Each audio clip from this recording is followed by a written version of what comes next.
Hey, y'all, this is Billy Dean, and you're listening to Throwback Country.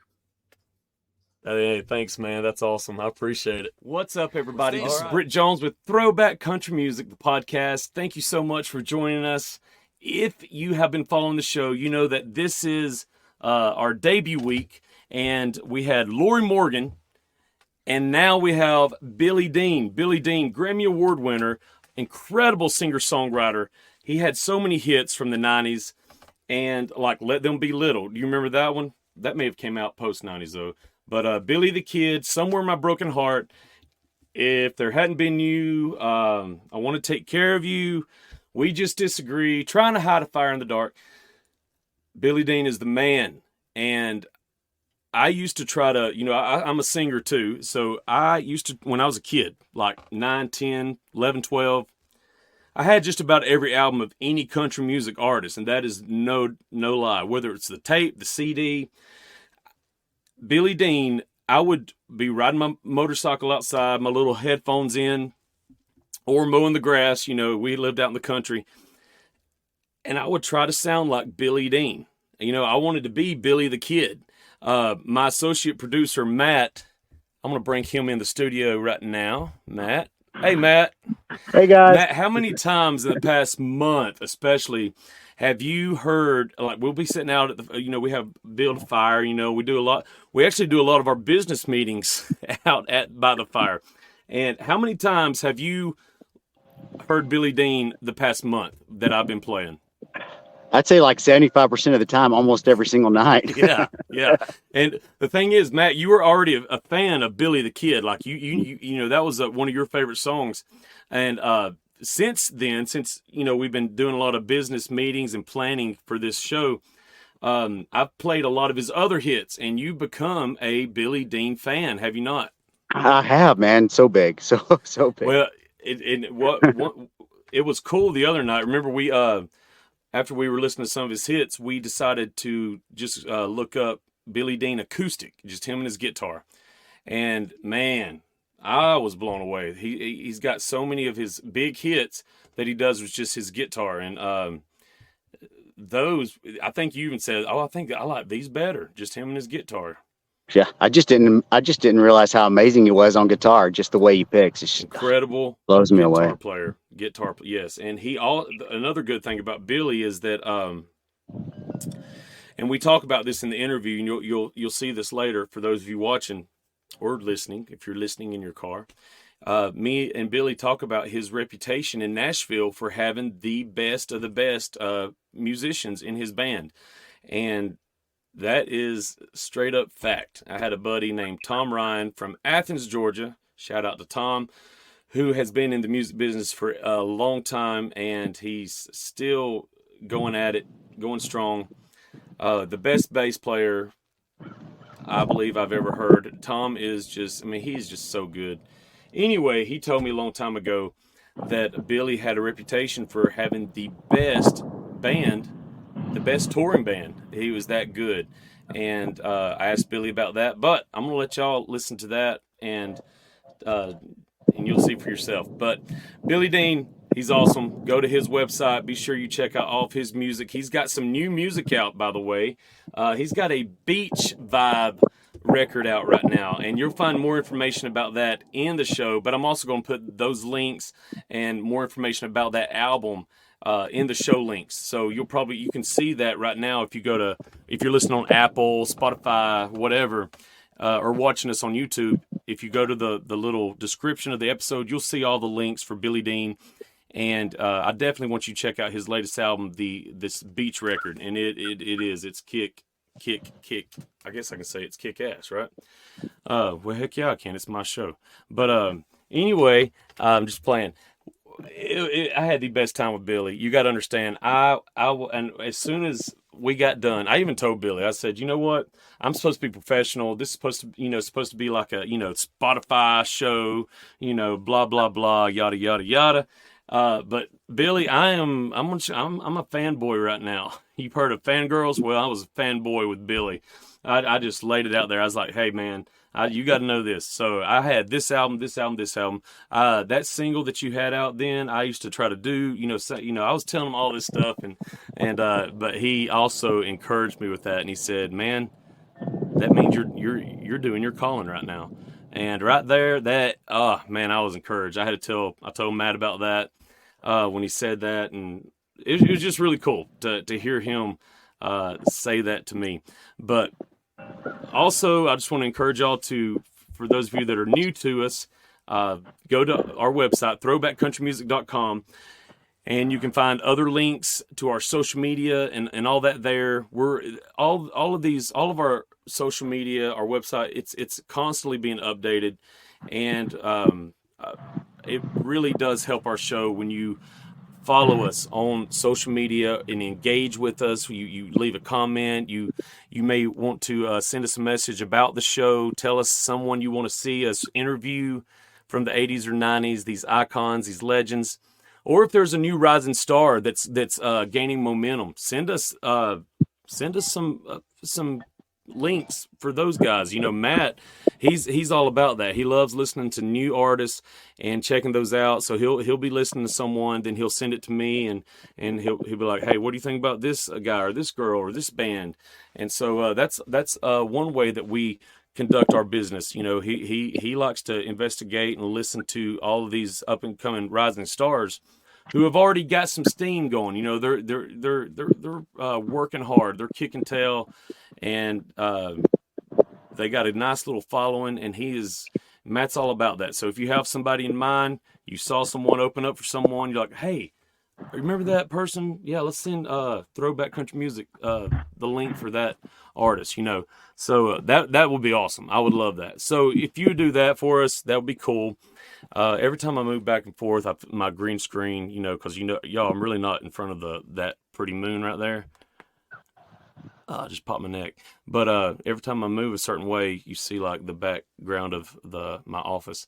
But it's just so cool for y'all to be joining this journey with us. If this is your first time, thank you. Go to our YouTube channel, where you get to watch our show. If you're listening, guess what? You can also watch the show, which means you get to see the artists on screen with us as we interview them, which to me is awesome, because the first couple of years that I did this podcast from 2018 to 2020, it was just audio. The artist would call in, I would interview them on the phone, pretty much like a standard radio format. But this go around, we're doing audio and videos. So go to youtube.com/@ Throwback Country Music. All of this will be in the show details, that wherever you're listening to your podcast from. But we are really big right now on Apple Podcasts, Spotify Podcasts, iHeart, and we just want to thank you so much. A lot of you have already started following us. Hit that follow button wherever you're listening to us at. If you go to YouTube, just hit subscribe. Go to our social media, Facebook, which is Throwback Country Music. Go to Instagram, which is Brit Jones Music. That's BRIT JONES MUSIC, and that's the official podcast Instagram as well. If you didn't know, I'm a singer-songwriter. I like to play music. The song that you will hear, or the song that you heard as we came in, that's a song I wrote several years ago, and it's called "Play Me Those Songs Again." And it's a song that's very dear to me. It was a song that I wrote in, I don't know, it's probably, I guess, about 20 minutes or so in my townhome when I lived in Athens, Georgia. But it means a lot, because it really does just, it tells you who I am as a person. It tells you who I am as a singer, and it really gives you an inside look into my heart for this podcast, Throwback Country Music. And that whole song is all about throwing it back. I'm all about recognizing and respecting and honoring these legends and icons of the 80s and 90s, and letting people know all across the United States and Canada and the UK, wherever you're listening. I want y'all to know these artists are still touring. These artists are still going at it, making albums. And it's just, that is who I am. I know I call myself a 90s nerd for sure. I know things that people probably shouldn't know about these artists and about these albums because I was just so, I don't know. I was just so in awe growing up with country music. My parents would take me to country music shows, and I guess my very first country music show was at Dollywood in Pigeon Forge to see Little Texas, and that was awesome. But I'll share that at a later episode because I'm going to share some cool stories about that.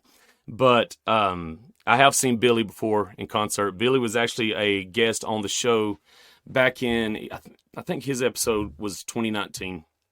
But yeah, so Billy's cool. He is a friend of mine now.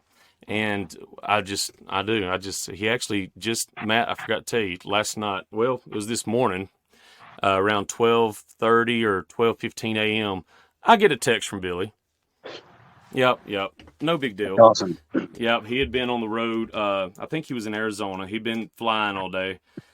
And he texted me the song. He texted me a song that his daughter, I think his daughter wrote it, but he and his daughter are going to be in Nashville in a couple of weeks to record that song. His daughter's an incredible songwriter and an incredible vocalist. I mean, it was a killer song. I'll let you hear it. But I can't let anyone else hear it because, unfortunately, it was recorded on his iPhone and he hadn't got it published yet. So that wouldn't be good because I don't want to get in any trouble with that. But I'm just kidding. But go to billydean.com. And you can find out more information on Billy, his music, and go support him out on the road. Billy Dean last year did some shows. It was called the Country Throwback Tour. That was with Shenandoah and Wade Hayes. And hopefully they'll do that again because I'd love to see that trio. That'd be awesome. Wade Hayes, Shenandoah, they've all three artists have been on the show. But we have some great artists coming up. Don't forget that this coming Thursday, we have some rising stars. You get to see Jason Byrd, who's a singer-songwriter from Florida. He will be on the show this Thursday. Him and Billy Dean have a song out now called New Kid in Town. Some of you have heard it. It's an old Keith Whitley song. It's a beautiful Christmas song. Their version is killer. But Jason Byrd, he's awesome. Let's see who else. Allie Colleen. You'll see Allie Colleen this coming Thursday as well. Can't wait for you to hear her episode. She is a trailblazer in and of her own. She's awesome. So anyway, without me talking anymore, Matt, you ready to hear some Billy Dean? I'll play it. Let's do it. Thanks, guys. On this or no? Well, just you and me. Me and him just had about an hour-long interview. Oh, you done? Okay, got it. Dude, I'm telling you, Billy, he is a cool cat. Man, I'll tell you, he has championed this, the traditional country singers. We don't have many of them guys left much anymore. Your Daryl Singletary is great. Mark Chestnut's great at it. Joe Diffie was great at it. And Jason's one of those guys that you just kind of want to see this style. You want it to see it survive it. And he's selling out places, locally. I mean, he's people are flocking out to see him sing traditional country music the way he does it, because not many people do it anymore. And so it's one of the reasons he's right here in my backyard. It was easy enough to I told him, I said, I don't know if doing anything with me is going to help at all, but turn some of our fans on to what he's doing, and you never know. I have a soft spot for guys who champion something like that and try to run with it, make a living doing it. I listened to a few of his tracks, and lo and behold, I didn't know he recorded with the Possum.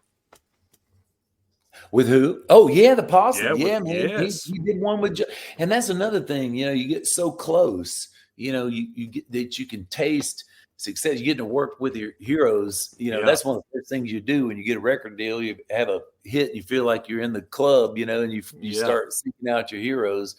So Yeah, and he got to really, you know, I think George and Nancy took him under the wing for a little while. So yeah, so we got this cute little. That's a cute little. It's a simple little country song. He wanted to do a Christmas song together, a real traditional. I guess Keith Whitley and Alan Jackson did this version of this, and well, Keith was one of the co-writers. Oh, he was. Yeah. I didn't know that because it is stuck in my head. It's stuck in my. I've been editing video. We shot just a little simple video stuff down here so we can, Jason put it out on a lyric video or something. So that's cool. Yeah. It's great, by the way. The production to me is phenomenal. It's perfect. Y'all's voices are really blended too. Man, I appreciate you saying that. That's it means a lot. They one of the Raider boys, Brent Raider, Brent and Danny Raider, both are Florida boys. They've been living in Nashville for several years now, and Brent does a lot of my production work now, and I've turned him on to people like Jason, and he's a heck of a producer, heck of an engineer. He's just multi-talented, plays drums, session quality guitar, session quality bass. I mean, he is that good. So he can be a Nashville player. I mean, he's a studio musician. I mean, he knows his stuff. Yeah, he was just on the. In fact, his brother, I think, is the music director for the CMA Awards. The band leader for the the CMA band there, and I think they just did the show there. So that's pretty cool. Yeah. Did he produce your latest beach vibe record? Yeah, man. The rest of it's mine. He sure did. Yes, that's what it is. Yeah. Yeah, Paul Overstreet and I collaborated on a tune together called "The Rest of It's Mine." We were kind of laughing about sending a message to our, your grown kids. Don't even think about boomeranging back around, man, because the rest of it's mine. I've listened to it. I've listened to the whole album. Oh, thanks, man. I appreciate that. It was fun because it was that's kind of the music that I was doing when I left Florida. 20 years old, 19, 20 years old. I was kind of in that kind of James Taylor, Jimmy Buffett kind of frame of mind. Teenager, going into my 20s, fresh out of 1 year of college, and then playing in bars and stuff. That seemed to be the music they wanted to hear, and so that's kind of what I kind of came back to. I live down in Florida now. I'm back in my home state. I live on St. George Island, this little island I grew up going to when I was a kid. And I've always had a place down here, and I just love it. I just finally made the permanent move. And when you're sitting on an island, man, you can't help but write. Songs that people want to hear on vacation. Well, speaking of that, during COVID, did you? I mean, because you were doing these backyard. You didn't think I was going to bring this up, did you? You were doing these awesome back porch concerts, and it ended up growing and growing. And then I would hear people, because I was tuning in, and I was watching you, and then Susie Bogus came out with one, and I was like, man, this is great. This is getting me through my boredom. But then yours started growing, and then I would hear people like down below, I guess, from where y'all were, like cheering, like they were getting into it. And I got to know, what did you get inspired that year? Because I feel like you were really playing a lot of music, and I don't know, I was impressed. Well, we, what started off, we thought it was going to be a 2-week, a 2-week shutdown. Turned out to be, the whole year. And so I got to thinking about, what would the musicians do on the Titanic? They were they got their instruments out and they started playing while the ship went down. Wow. So I thought, this is a great way to, for first of all, to get through it myself, my wife and I both. Yeah. And so we started, I thought, it'd be kind of fun to do a happy hour, do just like an hour and just and play cover songs, just go back and see how many songs I could remember. And I had music coming out. I'd already had music that I was ready to release that year and promote. And So I think we started with a listening party on just listening to the tracks, and then it grew into the back deck every day at 6:00 doing an hour, and we had people from all over the world were tuning in, and it gave us something to look forward to. At the end of the day, we would start setting up. That thing, we'd start setting up about 3:00 in the afternoon to get ready, so that everything was working. And half the time, it would be glitching here and there, but in fact, it did a lot of goodwill for us, as well as some folks down here on the island. And we had golf carts. There's an empty lot next door to me. And all these golf carts, the owner and everybody, they would just park their golf carts over there, and they could hear me and see me from my deck. And so we had a parking lot party happy hour every day at 6:00, and it helped us get through it. Yeah, I mean, it was incredible. And I had written that down. I was like, I got to bring that up because I know that I thought it was awesome. I did. And did any of the people that started showing up in that parking lot, did they know that you had, Grammy winner out there? Or did they just think you were one of the people in the neighborhood? Oh no! Everybody knows me. They're my neighbors down here, and I was born and raised about an hour, 20 minutes north of here. Oh, okay. And, so this is kind of like home, and has been for a lot of years, even though I was in Nashville for like 30 years. But but they, we made a lot of new fans out of it, and we had a lot of people. Neil McCoy would tune in. I'd tune into his Pledge of Allegiance. He'd tune into the happy hour. Yes, me too. And so, it gave us something to look forward to. And man, it became a challenge to see. I think we did 40 shows in a row. Mm-hmm. And I think over 400 songs or something like that. I believe it. Yeah. I mean, you could probably go back in there and pick like 10 of the best covers and put out the COVID sessions. That's not a bad idea, right? Oh man, that's hilarious. Gosh, well, I promoted the Hound out of New Kid in Town, and we're going to be doing that on all of our outlets as well, because that's one of the reasons I got you on here. But you don't probably remember this, but so long story short, we do have some mutual friends, and John Barry, John. Yeah. Oh Yep. Talk very highly of you, him and Robin, and so the podcast that I had started this podcast by myself back in 2018, and I had just because of I had a few relationships in Nashville, Tim Rushlow, and some of those guys, and I thought I was flying to Denver, Colorado to get away for a few days, and I live in Northeast Georgia mountains up in Hiawassee, Blairsville area. Right. So I was like, I'm going to go out there. And so on the plane ride, I just had this idea of what if in 2018, before there was video podcasting, really, I was like, I think I want to start a little podcast and start interviewing some of the people I've, become friends with in the business. And so it just started. The very first person I interviewed was Lori Morgan. And that was like a huge get. We talked about you the other night, by the way. Oh. Yeah. I love her. She loves Florida as much as I do. Oh, man, I'm telling you. I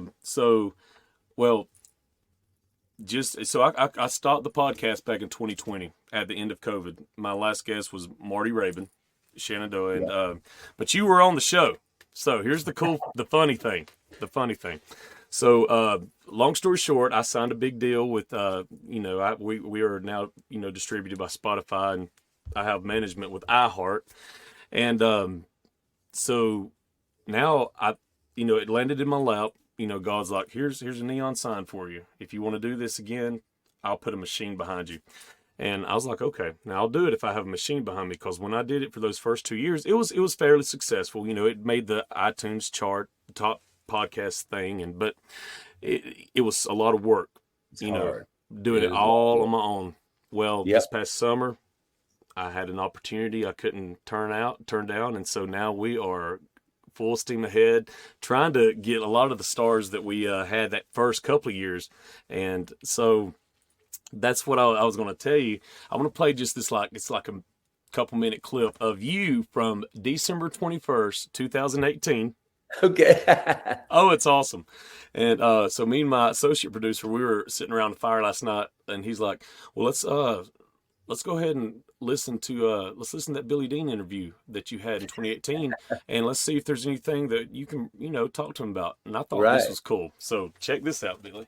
Wow. Well, we're going to end with something we call rapid fire. And so what we do with each artist is we play a little rapid fire, and whether I might say a name or I might say a statement or whatever, and you just throw out your first thought. First thought, okay. You got it. All right, here we go. All right. Your number one musical influence? James Taylor.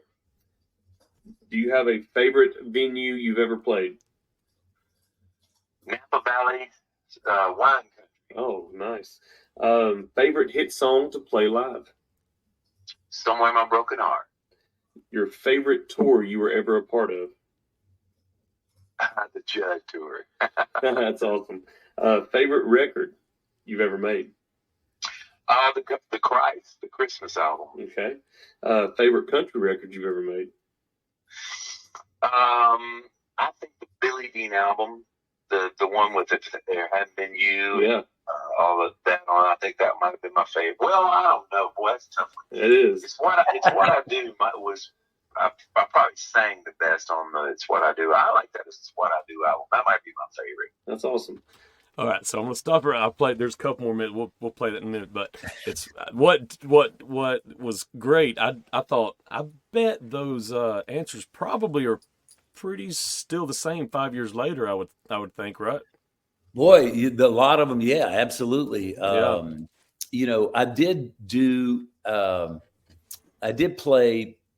played the Bluebird in Nashville just by myself. I headlined it one night, and I played the Bluebird a lot of rounds and everything. But yeah, man, I got to do it just by myself. First time I've ever really done that, and that was that turned out.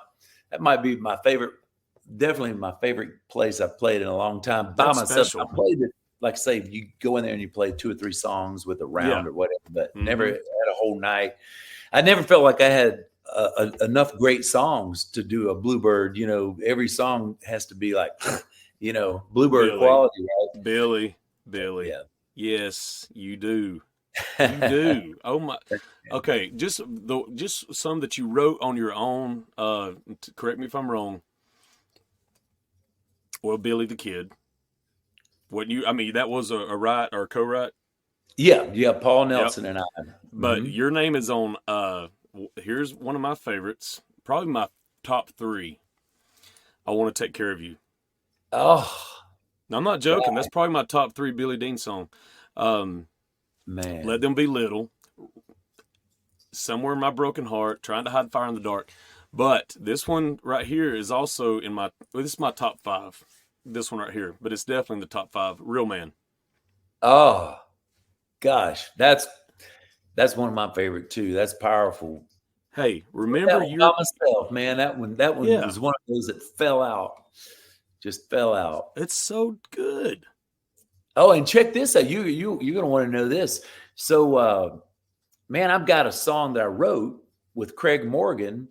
And it's the first cut on his new album, Enlisted. Him and Luke Combs are singing it together. It's called Raise the Bar.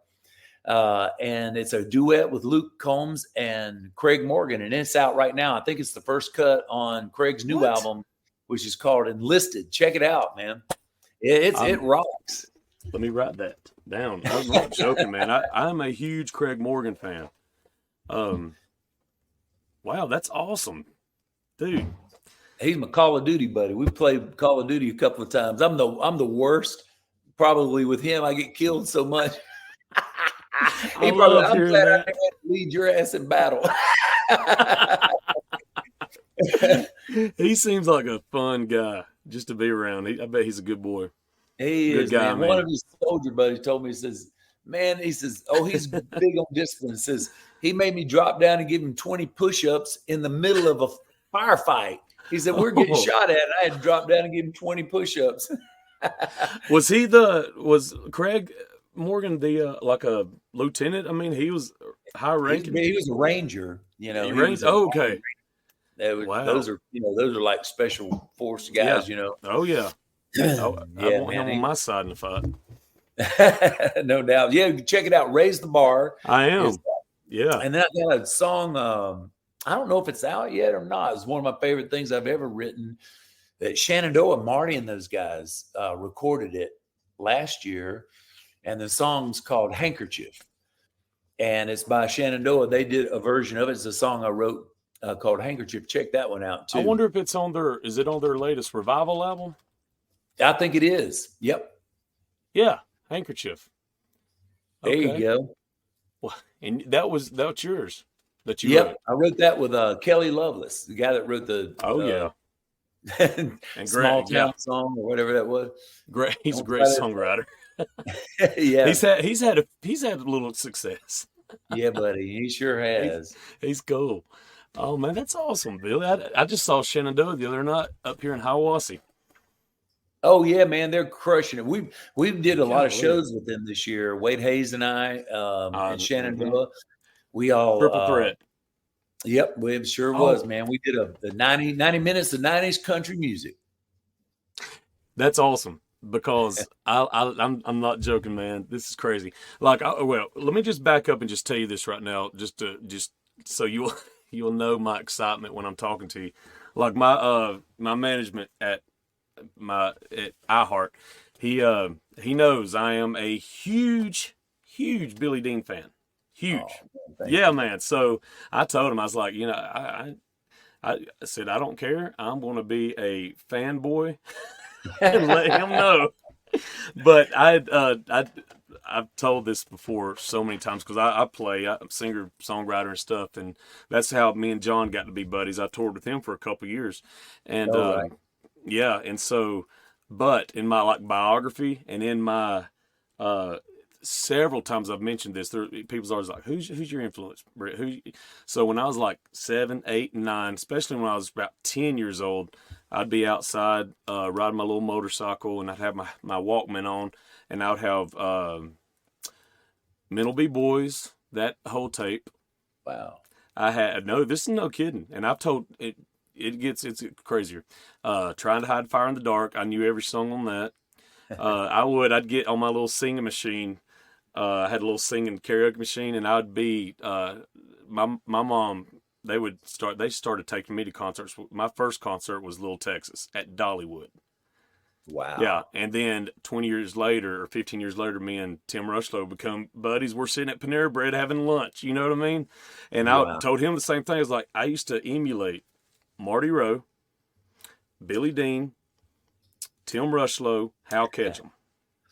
Wow, man! I'm so glad to hear that because we were all kind of in a lane of our own. You had your Texas acts, and then you had those Texas kind of the cowboy acts, and then you had the Travis Tritts, the Hal Ketchums, some of us were. I always grew up, farming, but I wasn't a cowboy. We didn't ranch, so I never. So we were just kind of long haired farmer boys down here, beach bum boys, and when you grow up that way, you always dream of being a cowboy because you're always in flip flops and shorts. You want to wear boots and jeans and ride your horse in the snow, Yeah. But that is a really cool group to be in, and the fact that you listen in such detail to that music is really it really is the why, and you do it. It's the goal. You hope you can connect, reach to those speakers, and connect with someone that you decided, to sing these songs. So thank you for that. And I told him, I was like, hey, it's my show. I'm gonna let him. I ain't gonna. How some radio. I'm not a radio personality by any stretch of the imagination, but this is a nationwide show. I ain't gonna take my own horn. I'm just kidding. But I'm like, it's my show. I'm gonna let him know that he's in that class with Hal and Hal Ketchum, man. Woo! I mean, just all y'all. And We were pals, man. Me and Hal were pals. Were We did you a lot really? of, we were. Oh. We did a lot, had a lot, we shared a lot of the same musical influences, a lot of the same, a lot of, we talked a lot about Indian culture, you know, heritage. We had a lot of Native American heritage, you know, and he was into that. And so, man, I had a kind of a Southwestern motif, you know, on stage with the Pendleton blankets. We kind of, you know, we kind of sided more with you know, if there was cowboys and Indians, we probably always played Indians. You know, it was one of the others growing up. So, yeah. So thank you for that, man. I'm glad you got into that. Heck yeah, man. That's cool. And my very first CD that I ever had was John Barry. And this was when I was still in high school. And it was just, I mean, I'm like, I give all my credits from the Lord. He always just put me in cool paths. And then he ends up being a great mentor for me for like 2 years. You know what I mean? Right. Years later. But my first CD was Mr. John. But it's just cool. I don't know why I'm sharing all that with you. Well, I'm telling you, he's one of the most, what a powerful singer. I mean, there's not many voices like John Barry. I know, not many voices in the world like his. And his was one of them, man. Might have been too good for country music, you know, just that good. Oh, he could have. He would have, man. Yeah, he would have fit sing anything. Yeah, but so can you? You're who? Let me ask you this: who did you ever like try to not be like someone, but nuances, little things that certain singers would say with their words? Did you ever kind of like take that and mesh it together for a Billy Dean sound? Man, let me tell you, I was. When I left Florida, I was 20, 21 or so, about 19 and 20. So anyway, I was a huge Merle Haggard fan, and I was a baritone, you know, I've been throwing horseshoes, you know, I could do a pretty mean Merle Haggard, man. In fact, I wanted to sound like him. And when I got to Nashville, some of the first people I had a meeting and well, let me hear you sing. Some of the first things they said was, man, we already got a Merle Haggard. You know, and I was like, and I had to find my own, you know, it's crazy. You have to quit listening to all your heroes, and you have to quit being a student at that point, and then you start working with your own, you know, writing your own songs and you singing them, those songs and those messages the way, until you find, you know, the best thing for me was, you know, singing in the studio and hearing myself back. I could change, you know, my sound a little bit, but I was a baritone like Merle Haggard, and man, I had a lot of Haggard influences. And then the older I got, especially in Nashville, the more I really got into the guitar, you know, the finger style, playing the, you know, the old James Taylor kind of stuff. And that was really when I started singing some of that stuff. That's when the kind of the country and the soft rock, you know, and Kenny Rogers was right there in that. I liked Kenny's airiness. He had that growl and that airiness, you know, of his voice too. So these are kind of toolbox, you know, a toolbox you start putting in. You got a little bit of Haggard, a little bit of JT style, and a little bit of Kenny Rogers, a little sexy, airy, you know. And pretty soon, as I got older, it just kind of came into my thing. I hope I sound well, you do, and it's like, well, you do. That's what I'm saying. Like, especially all the '90s artists, you knew who they were when they came on the radio, and I tell people all this time, I am a '90s country historian. And I call myself that. I'm self-proclaimed. I told Lori Morgan that last night. She laughed. But because I literally had every tape and CD of every artist, you know, female, male, band, country band. I have a plethora, but I would look at the back of it. I would know what 3 to 5 or sometimes 5 singles came off that went to radio. I was reading the magazines, finding out who went gold, who went platinum. This is when I was like 12, 13, 14. Yeah, it was just, I was so passionate about it. And, so what were we talking about? Well, you know, you know, picking up any kind of nuances from other singers. Yeah. When you're young, the thing about country music, you really have to season. Some people can. They don't season until they're about 26, 27, 28 years old. Some season, some come out of the box, with a hard life, and they're seasoned at 20, or 21 or whatever. Yeah.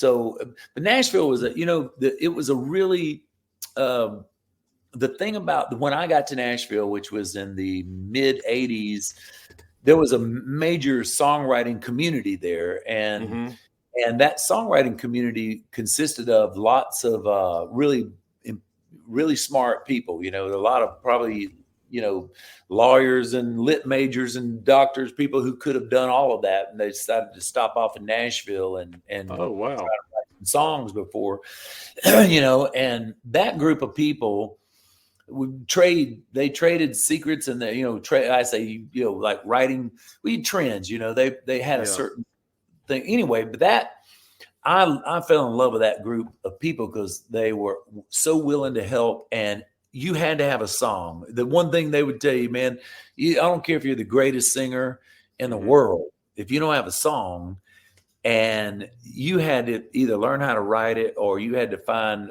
one of the best songwriters, a friend, and get them to write it for you. So that I missed that time in Nashville. Nashville's now major metropolis, spread out, big party town. That's all great, but the little times in the 80s and the 90s when there was the little 4 or 5 streets, and everybody had happy hour together, and somebody would be celebrating, they got a number 1 song, or somebody got a cut, we'd all but all of what happened is all of those influences, that's all we did was talk about music and style and further our education, Wow.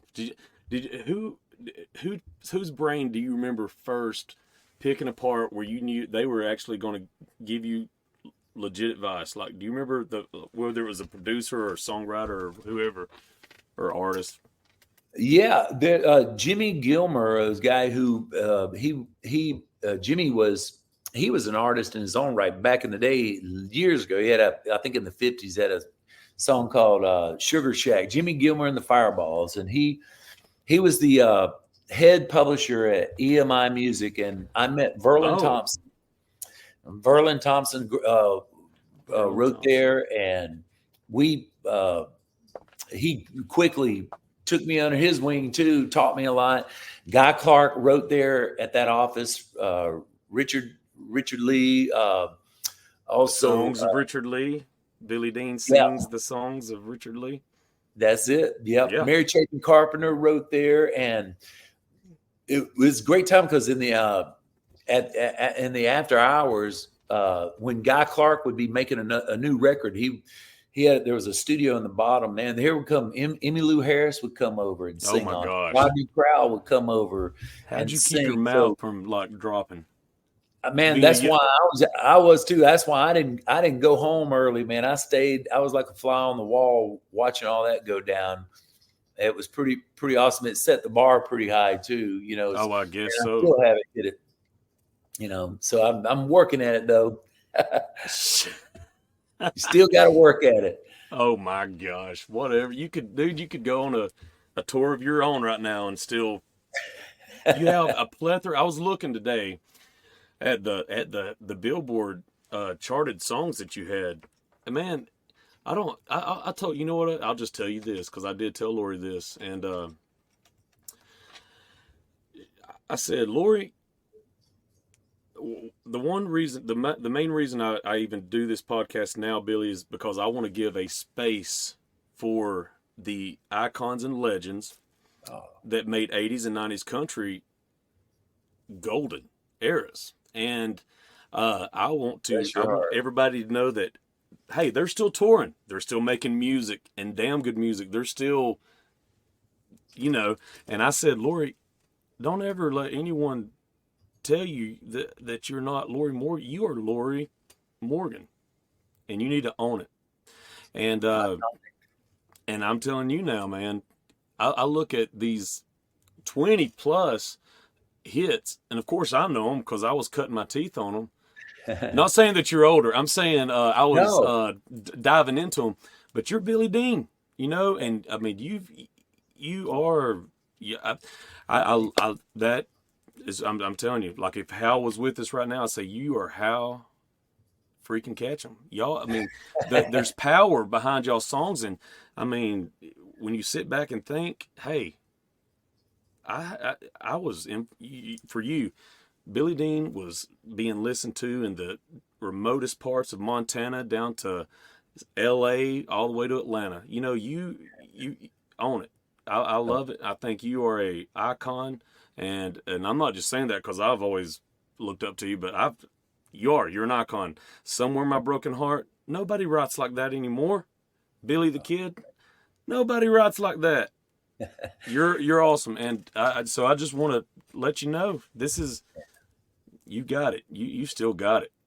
Man, thank you for giving and dedicating your time to this, to giving us this space. You know, it's absolutely a different time. You know, and with the social media marketing, all of that's way different than what we were doing, and so different.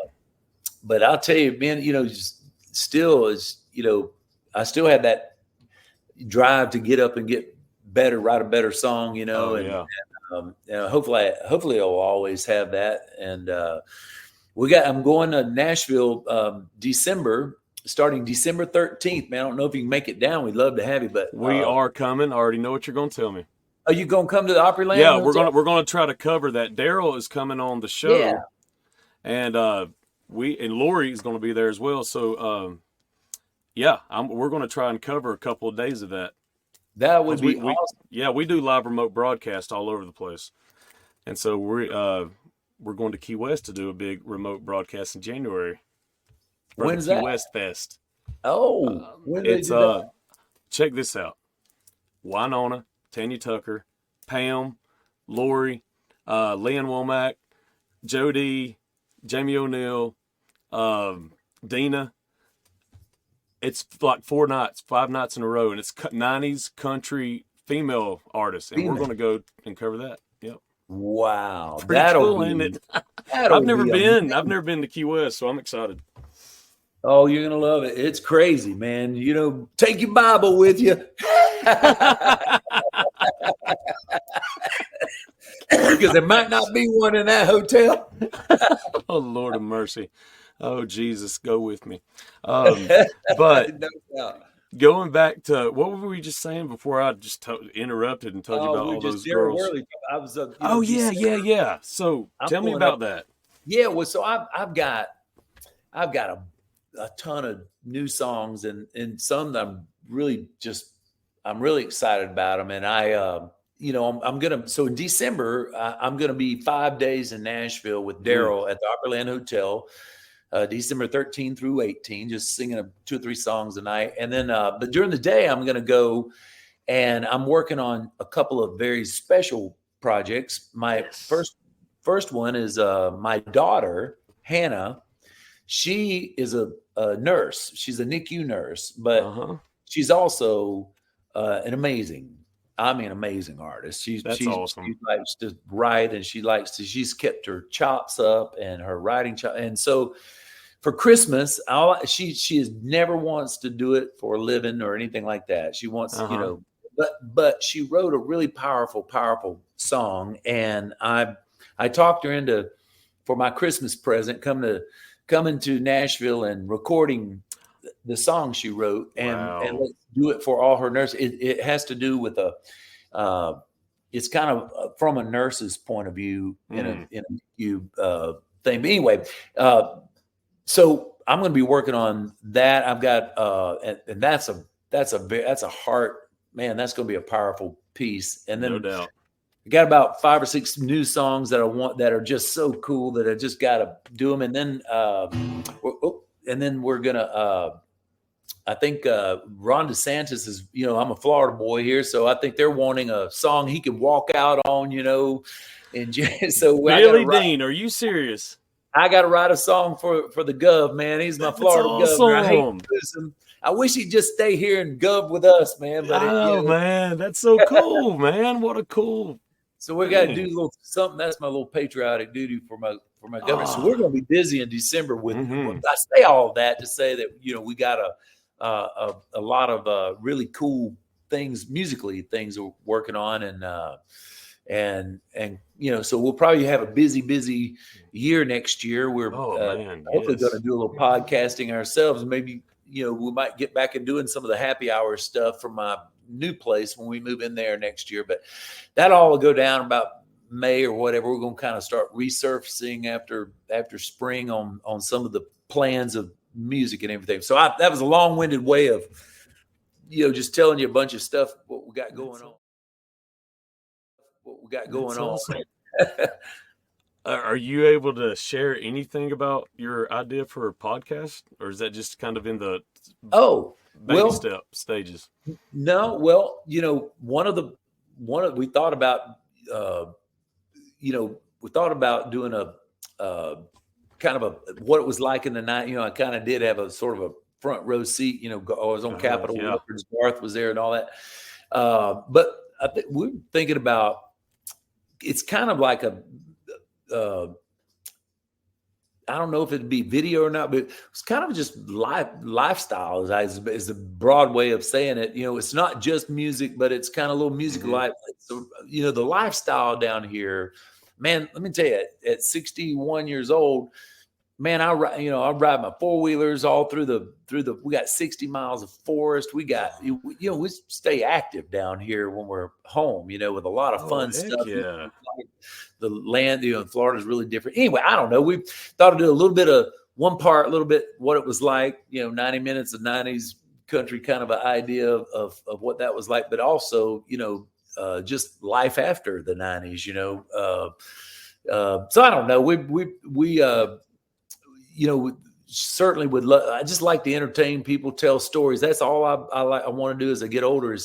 I think the older you get, the better at storytelling you become, because you can add more layers to a story, right? Because you got more years. That's what kind of like that Handkerchief song was about. That was sort of an epiphany for me. And so anyway, I say all that to say that still active, still trying to tell a good story. Yeah, well, golly, I hope, let me know. I want to know when that comes out, because I'll send you. Let everybody know about it. I'll send you just some rough guitar vocal of the songs before I ever get them in the studio. It's kind of cool to hear them there and then hear them after they're recorded. I'll send you a couple of special. Don't lie to me. You won't do that. I will. What? I sure, yeah. I'll give you some sneak preview. Now they'll be rough, I know. But you'll get the gist. I'll send you the thing I did with my daughter and I. Oh my gosh, she'll make me cry. It's pretty special. It's pretty wild. And she's a singer, huh? She sure is, man. She can sing and she can write. She plays, but she's an incredible nurse. She's got a tough job, but this is something that she can't. She just she can't deny it. It's just in her genes, and she connects like in a big way. She didn't, and it's because she's not trying to be a star. She's not trying.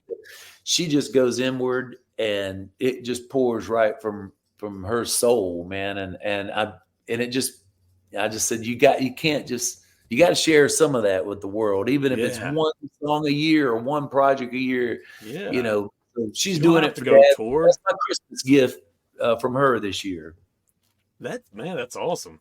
Yeah, tell her she can record. She don't have to go touring it. She can still be a nurse and just write down some. Yeah, I'm so excited about that. We're also doing like what we call second generation talent, and we had like people like artists that are have parents that are in the business, and Allie Colleen. Yeah, Allie. Yeah, Brooks. Yeah, she came on last week, and I was very surprised how incredible. And her story, literally blazing her own trail, not using that last name.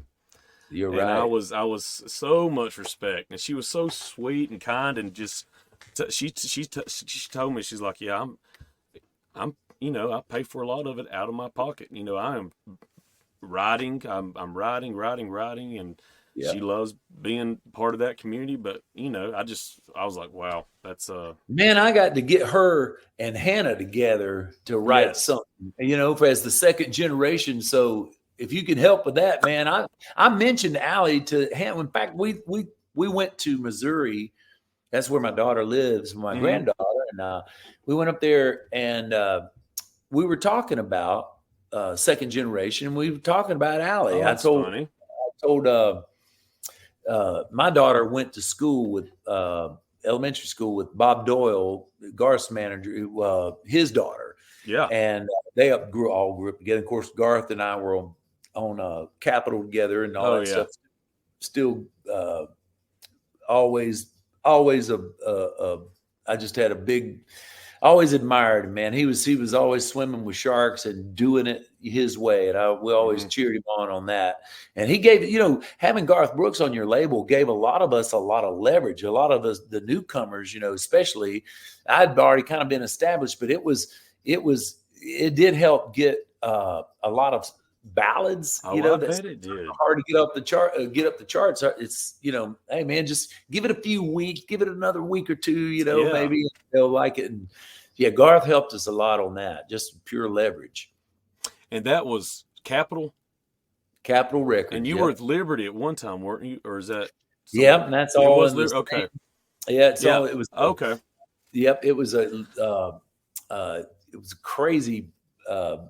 I was signed to a production company out of New York, signed as a writer out of Nashville, and then Liberty Records was sort of its own entity under Capitol, and then they just absorbed us all. Went Capitol Nashville. Okay, well, that's cool. That's how they did it. I don't know what all that was about. But it was funny that I remember that, because I remember on the side of the tape, I would keep in my mind what artists were on what labels. I was such a nerd. I don't care though. I loved it. I literally studied it. I'm glad you were, man. You gonna play us a song? Yeah, man. What do you want? What you want to hear? You want something new nobody's heard? You want something kind of Christmassy? Shoot, I'd love to hear something. Either one of those. Everybody. You want to hear one? You want to hear one of the old ones? Like Only the Wind or something? Yes, because you didn't play it one night, 10 years ago. I went to see you in concert. It's before I, started the podcast, and you didn't play Only in the Wind, and I was like, oh man, that was such a damn good song. I know, man. But no, play what you want, man. It's probably one of my favorites to do now. Let's see, I haven't been this down. But, all right, we'll give you a little bit of it. Yeah.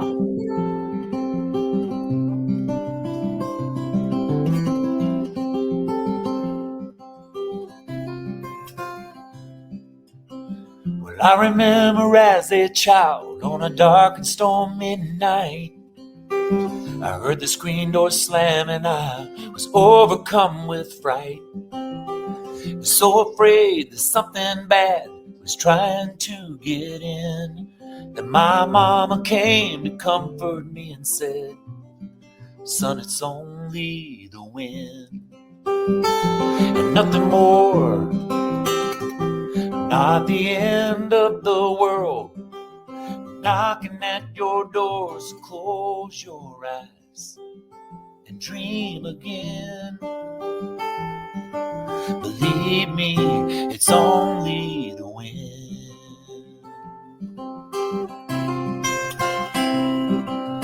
Every time I've had to face a bitter storm of life, those words of comfort were my shelter in the night. But tonight, I don't believe I can just pretend this storm you and I are up against is only the wind.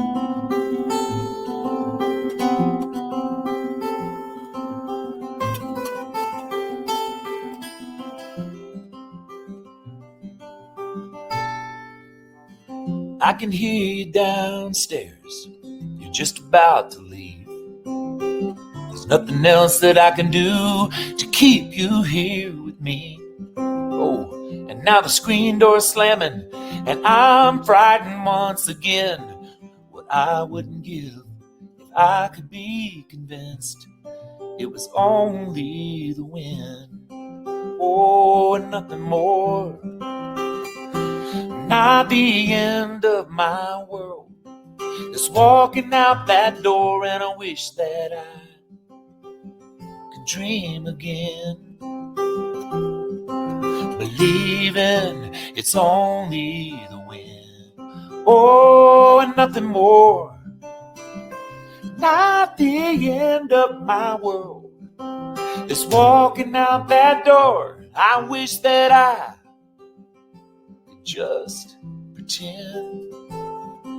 Believing it's only the wind. Only the wind.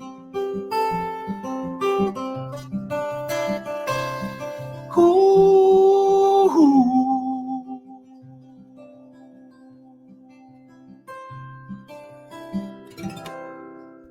Golly, man. Wow. I got I a know what song that out of sounds Billy like. Bean. Man, I Thank you, love man.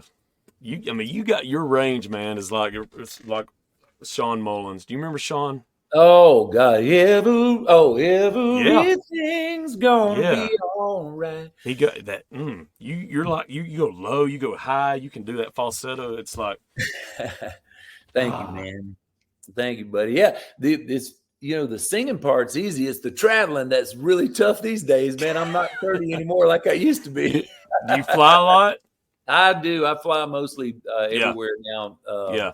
We take we'll take the bus some. We have a few band shows too. We've been teaming up some of these 90s packages because the 90s has been really Big hot. time. So we're looking for a busy year next year, man. Heck yeah. I'm gonna make sure I got my ibuprofen packed and Shoot, my gosh. You could probably still get out there and ride the waves.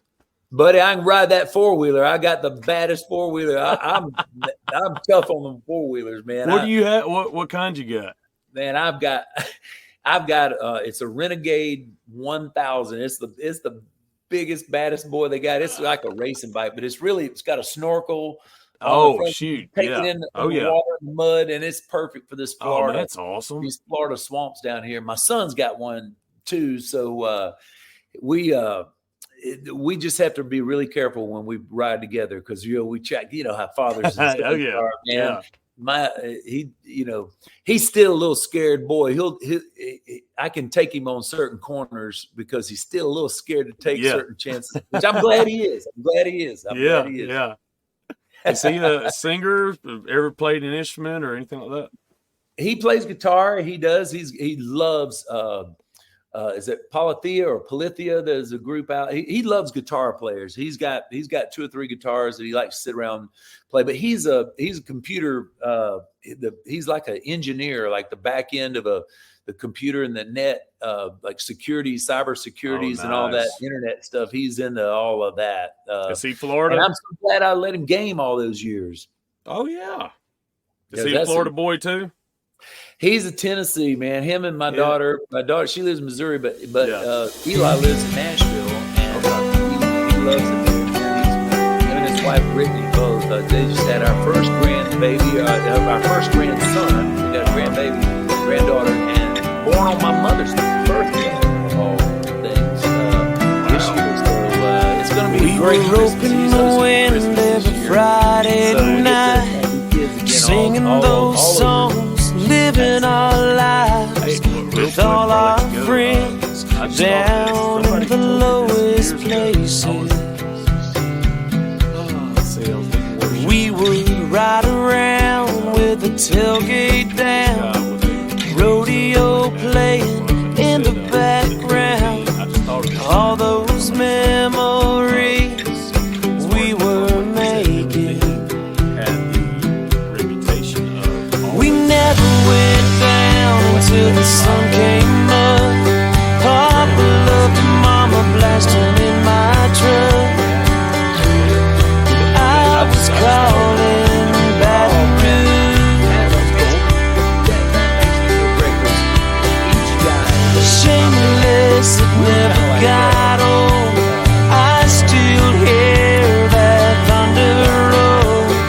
It's where I've been. It's made me who I am.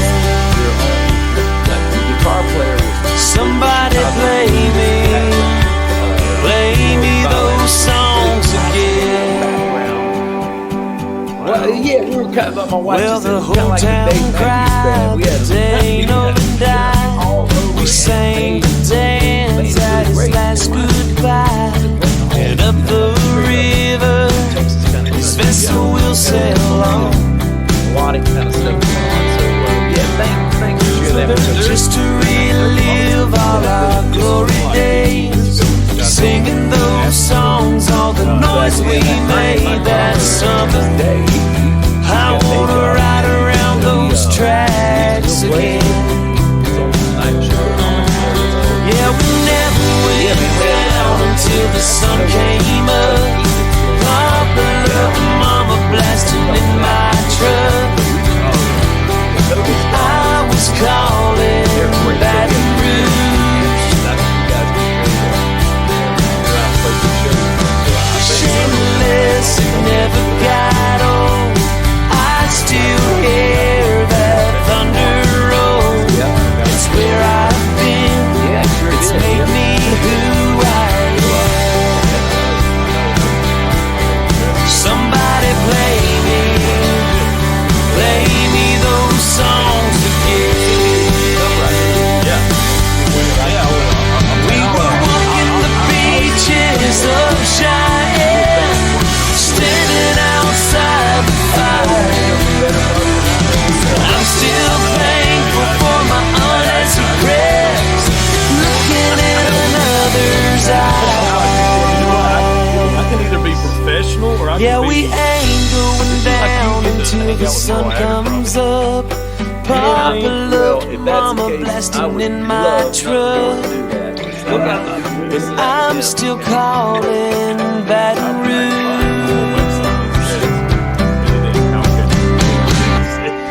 Shameless, it'll never get old. I still hear that thunder roll. It's where I've been. It's made me who I am. Somebody play me those songs again. Don't have any this year. If tomorrow never Love playing comes, that. Awesome. I wonder what she's doing now. I'm much too young.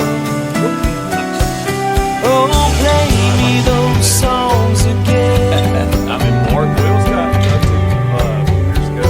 He sure did, man. And I love that. Sarah Evans a couple of weeks ago. So I love that they are doing that. So, you know what I mean? And it's not just.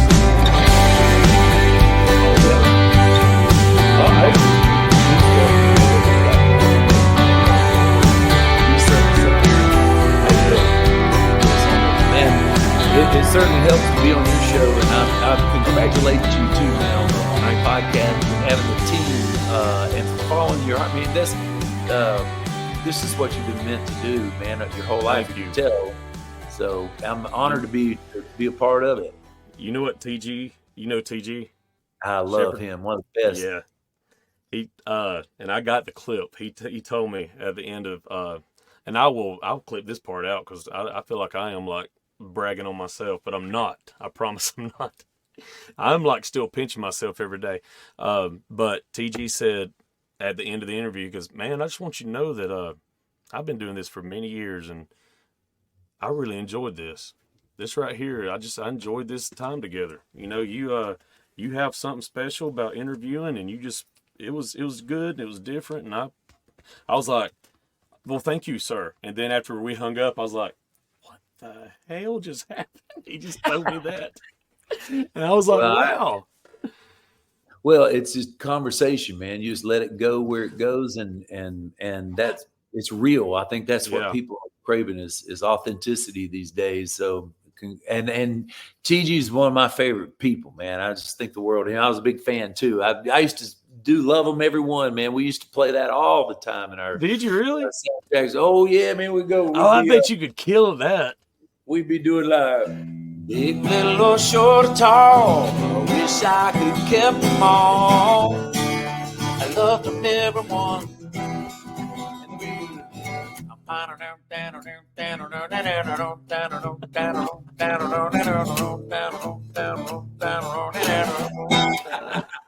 That's awesome. Golly. I love this stuff. Oh man, that's so cool. You have to cut that out and send it to him. Yeah, I will. That's hilarious. He's got a big Sirius XM show now. Yeah, he sure does. Good for him. Sure yeah, well, I've loved the time, Britt, man. Thank man. You. Hope you have good Christmas. You too, buddy. Plans. And where are you based out of anyway? Blairsville, Georgia, right there at Hiawassee. Oh, yep. Okay. Well, I'll just keep that in mind next time I'm coming through. Blue Ridge Mountains. That sounds good, buddy. Oh. What's up, y'all? What did y'all think about Billy Dean? That was, I don't know. That was probably, I guess y'all could tell that I was a fanboy with that, couldn't you? I mean, I wonder what was going through his mind. Like, man, this guy, he's crazy. He really does know a lot about country music. No, I'm just kidding. No, Billy actually really enjoyed it. We had some good conversations after the interview, but please go support Billy Dean. Go download, stream the New Kid in Town with him and Jason Byrd that we talked about on the show. Support Billy. Like I said, his latest release, his latest album, it is so good. And it's got the coolest beach vibes. If you know, it's different than any other Billy Dean project I've ever heard. But go download, stream, wherever you get your music, Billy Dean. And of course, if you look in the show notes, you'll see that I have all the links, the album title, and all that good stuff for Billy in there as well. Let's see what else we got. Don't forget that this Thursday you will see, if you watch the show, you'll see me interviewing Jason Byrd and Allie Colleen, the Rising Stars. And then next Tuesday, a week from today, guess what? My buddy, John Barry, the voice. You know him by his voice. He's got and he still sounds incredible. As you heard, Billy Dean talked about him. Did y'all catch that? Billy Dean saying that John was, I guess he was like ahead of his time. John Barry could have been I don't know, it's just that soulful. I'm glad he was in country because he definitely had some incredible country music hits. But to know that Billy Dean even said that he could have, probably sang in rock music. Billy Dean or John has that kind of voice. But like I said earlier, John can sing the phone book, and that's how good John Barry is. He could sing the phone book. That's right. And anyway, so check out all the links in the show notes. Support us in any way you can. Let us know what you think about these shows. Go to our website, throwbackcountrymusic.com. Go to our Facebook page. Be sure to follow us, like it, and Instagram, everything. Like this show. Give us that 5-star rating. Give us that review. Do anything that you can to make us look good in front of people that we need to look good in front of. I'm just kidding, but do it. We need those 5-star ratings. Like I said earlier, we may have a cool little deal with a machine pushing us, but we still have to work hard at it. We got to work hard and build our country music fan base. And if you are a fan of timeless country music, of these songs, of these artists, then please support our show, because I want people to know that these artists they deserve the respect, admiration, because, at the end of the day, they brought us some damn good music. And they brought us music that is still being played, even on the radio. I was listening to the radio the other day, driving down the road, and Dina Carter comes on. And then not long after that, Tracy Byrd. So it's cool to hear some of these 90s artists still being played on the radio. And I love it. So that's my heart. That's why I started the show. And I am so glad, and I just hope that you'll join and be on this ride with us. Billy Dean, thank you so much for hanging out with us this week.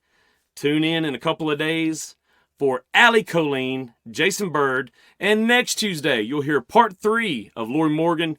Also, you'll hear my buddy, Mr. John Barry. Y'all have a wonderful week. I'll see you in just a few days. Thank you so much for the support. You don't know how much it means. ThrowbackCountryMusic.com. We appreciate it. Have a wonderful rest of your day or evening, or if you're about to go to bed, depending on where you are. I found out we do have some UK fans, so I'm not sure what time it is over there. I've been once. I loved it. Can't wait to come back. This time I might just bring my guitar and play a song. But if you want to, go to any listening music platform that you listen to your music on and type in Brit Jones, BritJones. Listen to some of my music. Tell me what you think. It's good. All right. Have a good rest of your day. See you soon. Bye-bye.